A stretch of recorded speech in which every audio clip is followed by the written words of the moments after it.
Hey guys, and welcome to a new video. In this video we're going to be covering the PVM bossing ladder, which can be used to progress and improve your PVM skills in Runescape. So whenever you're ready, grab your cup of tea, sit back, relax, and enjoy. This video will be focusing on 4 different bossing tiers, being beginner, intermediate, experienced, and expert. Please keep in mind that bossing is a mid or higher level activity, so I'm going to assume you at least have some basic ability knowledge, a tier 70 armor set like Bandial, Subjugation, or Armadillo, and at least a tier 70 and preferably a tier 80 weapon before you attempt any bosses in this video. This is what I would consider the bare minimum to start bossing. Now while you can get away using less than this at bosses, you can barely call a boss like King Black Dragon, or maybe the Giant Mole, it's not exactly ideal and you're going to struggle and eat a lot of food when learning. I will also avoid talking about any large group related content because while you can learn and improve from doing group PVM content, I don't think it's ideal for personal development. You'll either be carrying others or be carried, which will limit your progression either way. For this reason, I'll be focusing on solo and or small group bosses only in this video. Let's go. In the beginner bosses tier, I have a couple of different bosses which are all related to Godwars Dungeon 2. First of all, Hellweir, an excellent boss to learn some placement, avoiding the mushrooms, using your defensives, which will allow you to no-food this boss even with low tier gear, as if you resonance the You Will Bleed attack using your shield switch, you're going to heal a lot, and it will also teach you how to react on a bleed by using the Freedom ability. Vindicta is a very obvious and popular choice for beginner PVMers. It will also teach you placement by avoiding the smoke or fire which Vindicta places, and it will also teach you to use defensives like Devotion or Resonance on the ranged attack in the second phase. You can also practice prayer flicking, as Vindicta's attack rotation is the exact same every single time in phase 2, being a melee hit, ranged hit, melee hit, and then a firewall. If you want to see if your DPS is decent and if you're able to react quickly, the Twin Furies might be the choice for you. In my opinion, the Twin Furies are the best way of learning PVM early on, although not as profitable as, let's say, Vindicta. And perhaps the best boss to learn PVM at, the Arc Glacier. This boss has permanent free deaths in normal mode and allows you to turn off and on mechanics as you wish. You can turn on one mechanic and practice it specifically, or turn them all on and try your best at doing multiple things. This includes using defensives for the Frost Cannon mechanic, placement in terms of the beams mechanic, reaction based mechanics like the creeping ice and the ice cannon, minions which include targeting and using AoE abilities, and prayer flicking if you've turned on flurry. This boss is very accessible to lower / mid-level players and can be done with minimal gear. The better gear you have, the faster kills will be and the easier you'll learn though.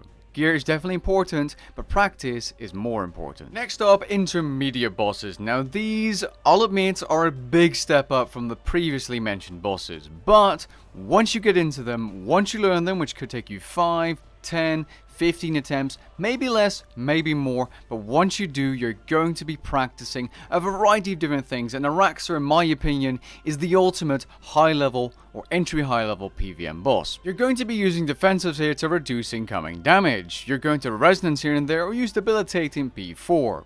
Placement is important in phase 4 or when you have the little eggs mechanic or if you're doing acid path. There are plenty of different reaction based mechanics including minions like the mirrorback spiders where if you keep attacking Araxxor you're going to get reflected damage and die. Or the little instant kill spiders, and of course prayer flicking, which thankfully is only really relevant in phase 4. Phase 4 requires you to flick between ranged and magic attacks, but at the same time also move around and deal damage in case your damage isn't high enough because the little black blob comes out, which will hit you with typeless damage and you need to move out of the way or it will finish you off. This boss literally has it all. If you're looking for something slightly different, Carapac Normal Mode could be a good option as well. In my opinion, Carapac Normal Mode is slightly more difficult than 0% Enrage Araxxor if we exclude Minion Path, which is by far the hardest path. I know this because I've done both bosses with a cheap gear setup for guides. If you're looking for guides, check the links in the description below by the way. Now Carapac has reaction based mechanics like the clouds or the jumping slam attack, which without the Pontifex ring will hurt and stun you. It also heavily incentivizes you to use defensives, but perhaps not as much as other bosses, because you don't need to use resonance as long as you have enough food, but it does help to use resonance or stuff like debilitate and devotion to reduce incoming damage, because Carapac does hit like a truck. If your DPS is low or not high enough, Carapac will summon lightning walls, which you see me obtaining here on purpose, which you can use barricade for to actually reduce all incoming damage, again teaching you how to use defensives to your advantage. But yeah, it definitely punishes you quite hard if your DPS is low. And I guess it kind of teaches you ability prioritization if you're using the time work mechanic to your advantage. If you can do Araxor and you can do Carapac normal mode, you could consider trying to go beyond 250% in Rage hard mode at the Arc Glacier. It's more of an endurance test than anything else. It's very similar to normal mode, but it just requires you to be more consistent and somewhat keep an eye on your adrenaline in case you need to counter the Frost Cannon, which now hits multiple times instead of only once like in normal mode. Just a brief little mention. Moving on to the experience section, we have bosses that do require you to possess a sense of a general rotation and what certain mechanics can do to you, and you have to pull off certain rotations consistently to get through the blood phase. If you aren't experienced at PVM, you're going to notice it at Next straight away, because Next will punish you by either not letting you get through the blood phase or killing you in the shadow, or perhaps even the ice phase. This boss, unlike the other bosses mentioned, requires adrenaline management, ability prioritization, and perhaps also you being able to make decisions on the fly in case you mess something up, like for example again the blood phase, which is arguably the hardest phase to get through because it requires good damage. You will simply not get through the blood phase without good damage. This boss requires experience but also requires high level gear, because without it you're going to struggle. Think tier 90s and overloads at the minimum. Next up, in the experience section, you can consider to try all 3 elite dungeons solo, so the Temple of Amanishi, the Dragon King Lab, and the Shadow Reef. Now I'm going to be honest, there's a huge gap between trio and duo elite dungeons and solo elite dungeons. Solo is far more difficult, especially if we look at Elite Dungeon 3 or Elite Dungeon 1. Elite Dungeon 2 in my opinion is the easiest dungeon, but that, is up for debate. Elite dungeons have 9 different bosses, and they will test you on your skills in a variety of different ways, but some things that are worth mentioning is that movement and grouping up enemies can be important as well outside of the bosses to speed up the amount of kills you get per hour, which is fun, especially if you're racing against the clock, and it will also increase your profit per hour. The bosses range in difficulty from slightly easier than Araxor, like the Crassian Leviathan for example, which you can see on screen now, to much harder than Nex with the Ambassador. If you're struggling with these, I highly suggest looking up a video guide to help you learn, or asking if a player can take you in a duo or trio group. The expert section of this video includes 2 bosses specifically selected because they test your PVM capabilities consistently and constantly.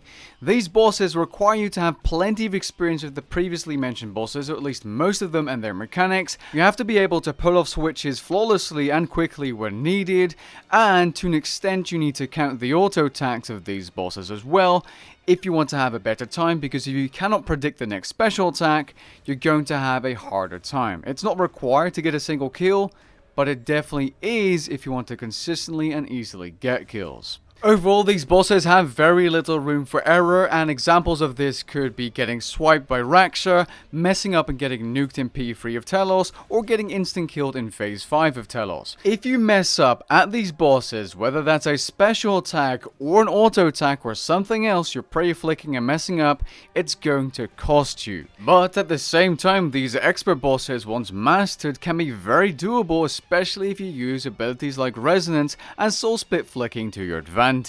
And overall, these 2 bosses are the ideal 2 bosses to get better at bossing. With that being said though, we've come to the end of this video. If you're interested in learning any of these bosses, I have guides for all of them except for Raksha, linked in the description below. If you enjoyed the video or found it interesting, leave a like down below and maybe even consider subscribing, and I'll catch you guys in the next one. Peace.